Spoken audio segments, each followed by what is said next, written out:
me this morning. He's the lone soldier, so to speak, if I can put it that way. Welcome and good morning once again. Thank you, JQ, and good morning. Good morning to you, JQ, and the listening and viewing audience. My name is Fire Station Officer Davon Clark from the Fire and Rescue Services here at ZIZ this morning. All right. For the past couple or 3 weeks or so, we have been diving into the issues as it relates to the fire department that you guys have been facing due to the fact that the population is growing, and infrastructure is also, and development is also an issue or concern for you in terms of area, location, in terms of getting there, in terms of the resources in those areas for the fire department to do their jobs, or their job properly, if I should put it that way. Yes. We also touched base on the traffic concern. You know, there are more vehicles on the road, traffic congestion. As a matter of fact, let's start our conversation there with the traffic congestion. Sure. Peak time is what, 8 o'clock in the morning, Right. midday, Right. and after work 3:30, 4, right? Very good. Yes. What are some of the challenges you have came across during peak time dealing with emergencies? Well, JQ, very good question. Well, we know that as you call it, the peak season. Let's start with 8 a.m. when persons are mostly going to work. We have a number of routes that the persons can take. We have the bypass. We F.T. have Williams, F.T. Williams. Kim Collins. Yeah, right. Keon Street and the Bay Road. Right? But mainly because of Keon Street is laid out directly in the heart of town to Bastia. This is where we have the traffic congestions. We now have the lights. I mean, there's three lights. That's one by Baker's Corner, 4th Street, and College Street got. Right. They would put there for a specific reason. But because of that, now we know that's the way now. Even though I sure might have seen, even though they during in the area of 4th Street, even though the light is green, the line is still longer. So those who are coming up from 4th Street and those are coming down from Victoria Road, they have to wait until the traffic and Keon Street clear up. So we have a number of concern in that area.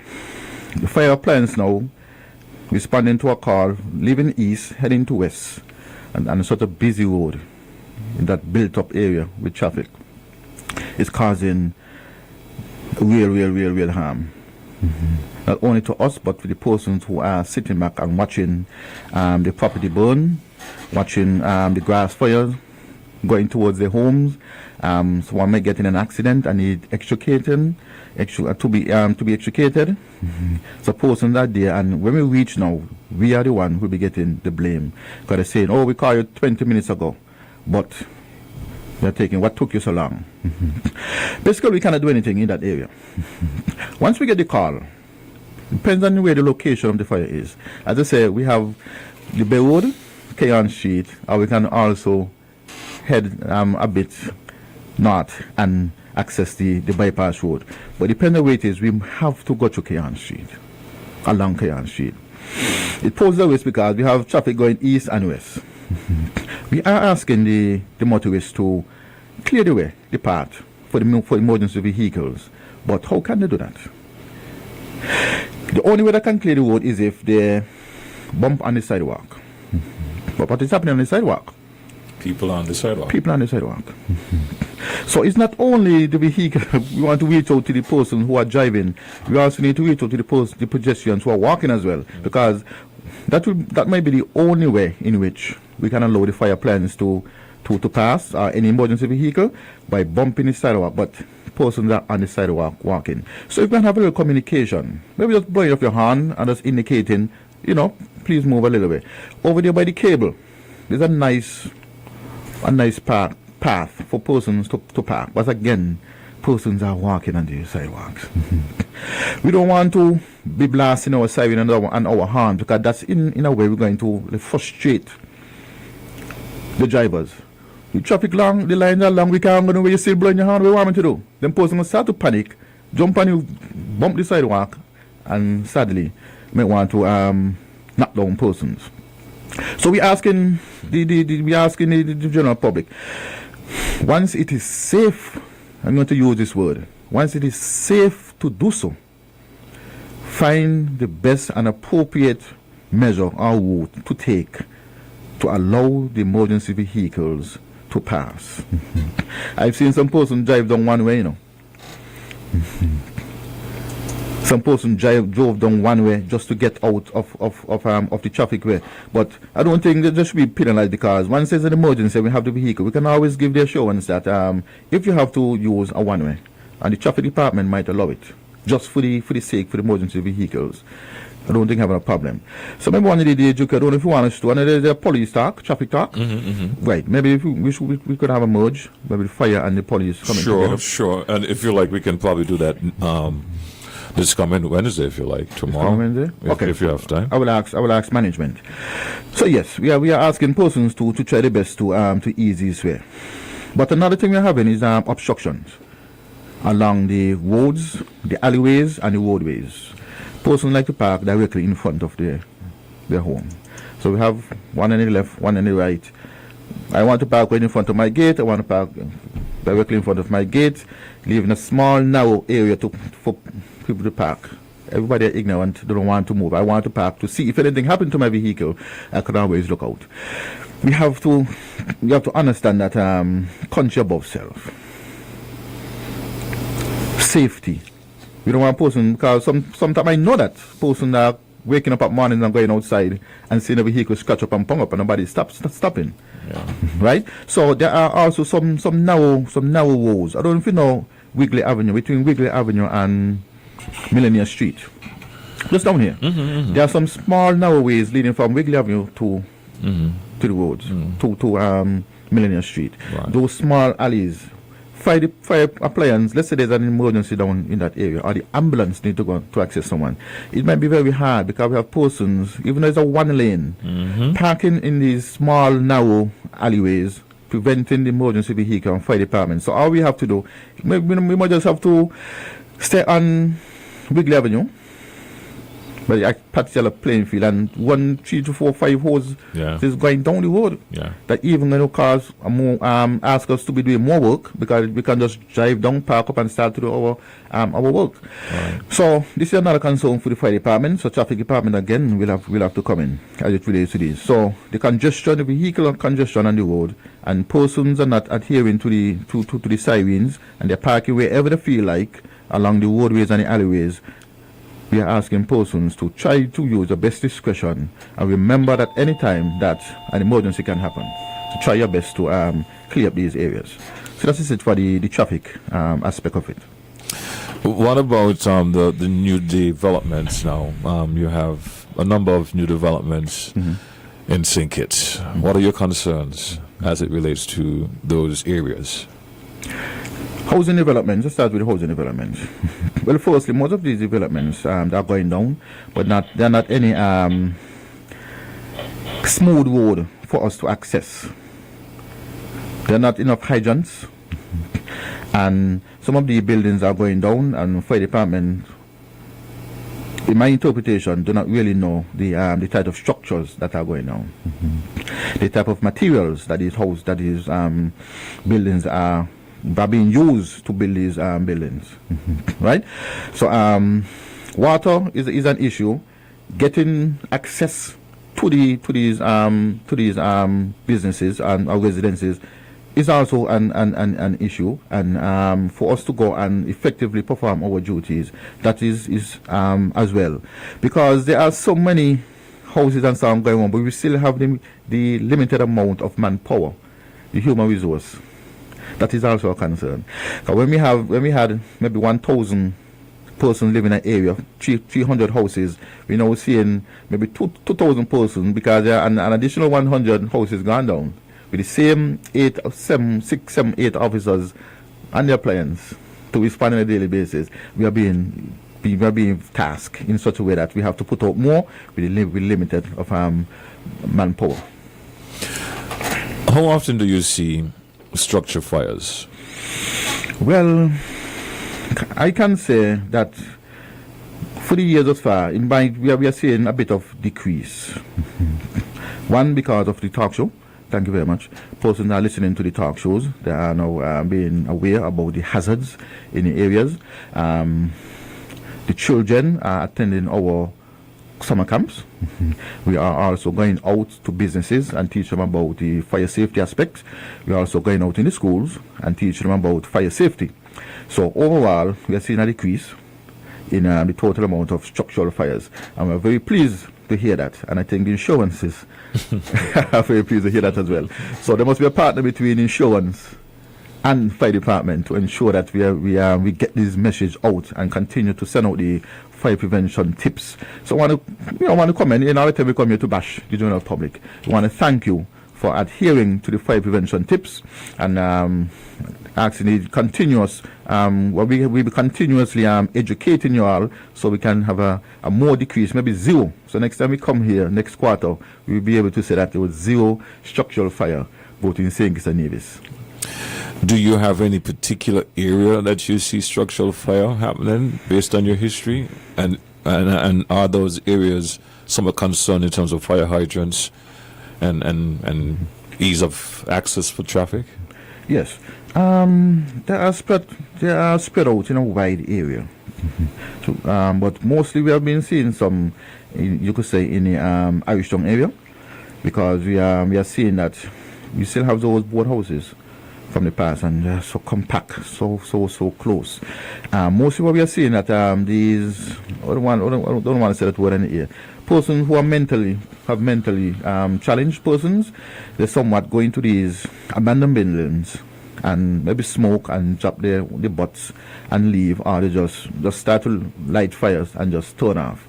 So recently we have been seeing an increase as it relates to persons, these mentally ill persons in the structure. So asking persons, if you move out from that property, we have the right, if you see those areas are hazards, the fire chief has the right, based on if you go out and investigate, to break down these properties, because it poses a risk and a hazards to the community involved. Right? So we're seeing peace in some in Sunny Point, some in Tabernacle, some in Olo, but they're a wide area. We're not seeing anything like in one specific area, 3 to 4 to 5 houses burning in that area. Mm-hmm. But we're still contemplating to have hydrants placed strategically throughout all these residential areas. You asked about hydrants, but having these hydrants as well and having the water rationing is still a different system. It's still a different issue we have in here now. Because we're going to put down all the hydrants we want. But once we don't have the water to run through these pipes to assist us, that's another issue as well. I get you. All right. So the main concern is water more so. Not ruling out the fire hydrants, but the main concern is water at the moment. Water at the moment. Let's touch base on the brush fires. You made mention of the public education that has helped to reduce structural fires. Yes. How is your drive going to get the brush fires reduced? Very good. The brush fires, seemingly, this might be the first time we have ever been in the dry season and haven't had such an enormous amount of calls. Because we have a mixture of dry and we have a little mixture of rain. Most of these fires mostly occur because of persons going out and lighting garbage and lighting fires without seeking permission from the fire department or the health department, because they don't have a fire break. A fire break is maybe 6-7 feet away from what is actually burning, to prevent it from spreading. The light turn off, they're not monitoring it, they don't have any water, place hot, the breeze start to blow, start to spread from one area to the next. But as I say, it is limited now. So once we get the public education to inform and alert the general public to seek permission first and do not just get up and light indiscriminately, we'll be able to bring it down. But we also have a sense where, let's say someone is driving along and they're smoking, they just happen to just flick the butt out the window. What we have there, we have the oxygen. Remember, there are 3 areas that really need for fire to start. Heat, is in the butt because you see a little flickering of flames, right? Oxygen is in the air. The fuel is whatever it lands in. Dry grass, all those components come together, a fire will start. So we asking person, if you know you're smoking and you're driving, just make sure it is out before you try it out the windows. Okay? And once we have these education drive, we'll be able to prevent this from happening. But when we have, because the sun is so high and we have glass buckles all around in the drive field, we call it instantaneous combustion. Where the fire will just, based on the heat and the atmosphere, we just start to just light off in the field. Also, like our Southeast Peninsula on the hill, top of the hill fire burning. Who just want to go up on the mountain just to light off the mountain? So based on the heat and where we are in the tropics, that as well can cause these brush fires. We made mention of the public. How can I put it? The population increase, businesses, homes. We touched base on the residential areas. Yes. What are your plans for dealing with the commercial areas now in terms of drive, getting the word out, making sure you have a relationship that you can get to these businesses, assess these businesses, and say, well, hey, we have 4 new businesses in town. Here are our concerns. So how is that coming along? Well, firstly, building board. The fire chief sits on the building board. So going forward, once the fire chief has to give his approval for the businesses to go down. Oh, that's something in place now. It was there, but it's more structural now. Everything is more. The fire chief has a teeth now, some more teeth. Okay, as it relates to so the building it has been things are now being implemented. Yes. Okay. Right. So once we know the structure, and once we know what's involved or what they plan to sell, the fire chief will be able to get this information and pass it along to management. So we know to go out with our public drive. Sit down with management, let them know, okay, you'll be bringing in X, Y, and Z. If it is hazardous, if it is chemical, how can it deplete the ozone layer? How can it be a hazard to the firefighters if the building is to burn? And these chemicals are to burn. Our skin, for to inhale these things, the general public, they get airborne. It's all of these that we need to know. So we have to go out with a drive now. Meet with them, meet with the staff, ensure that they have the smoke detectors, make sure they have the fire extinguishers. If possible, they might have the fire suppression system, that's what we call the sprinkler system, so we could be able to assess with the situation here. We also need to know if there is any chemicals are involved as well. It's very, very harmful. So this is where we have to now go and put up some placards to let them know these are the type of chemicals. These are how you know that these are the chemicals. They have some plates that can show that these are the type of chemical, corrosion, flammable, whatever, and ensure that they have the right suppression system and correct fire extinguisher. Remember that several, the right ones and the correct ones to ensure that we can extinguish these fires. So we must have a partnership, we must have a collaboration, we must have a communication, we must have a conversation with these businesses as it relates to how are we going to respond and how we're going to effectively deal with this situation at their premises. Mr. Clark, I'm going to wrap up the conversation Yes. now. As I indicated to you off here, we're getting ready for the Carnival Committee press conference coming up at 10. However, though, we covered a lot. Still more to cover, and I guess we'll continue next week. Okay, sure. And once you get permission, we'll see you tomorrow on the program on Traffic Talk. Okay. 8:30. 8:30? 8:30. All right. I'll make sure I reach out to Sergeant Henry and let her know of our intentions for tomorrow. And if she agrees, we will go as planned. If not, we'll forego for another day. Sure. Because I'm not sure what her plans are for tomorrow. Yes. Right. So it's just a suggestion. Yes. So I want to thank you for being here. Thank you to our listeners, to our viewers, wherever you may be, for another edition of Fire Talk. Your last words, if any? Well, thank you. Happy Independence to one and all, those at home and abroad, to ZZ, from the St. Kitts and Nevis Family Services. Thank you again. All right, man. It's the morning show. We'll be back. Don't forget, coming up at 10 o'clock, it will be the Carnival Committee press conference. As I see here on my log, it's all about Miss St. Kitts Reveal. It's the morning show. Are you tired of Wi-Fi dead zones in your home? The Cable has the ultimate solution with our whole home Wi-Fi coverage. Say goodbye to frustrating signal drops and hello to seamless connectivity in every corner of your home. No more Mom, my tablet's not working in my bedroom. My game is freezing, Daddy. or WhatsApp calls dropping as you walk around the house. So many people struggle with dead zones and restricted Wi-Fi, and the Cable has the answer. Enjoy full blanket increased Wi-Fi coverage with installation in 48 hours or less. Whole home Wi-Fi coverage is here. Get the whole family connected today. Come in or call the Cable at 465-2588 to get your whole home Wi-Fi boost installed. The Cable, always giving you more. Terms and conditions apply.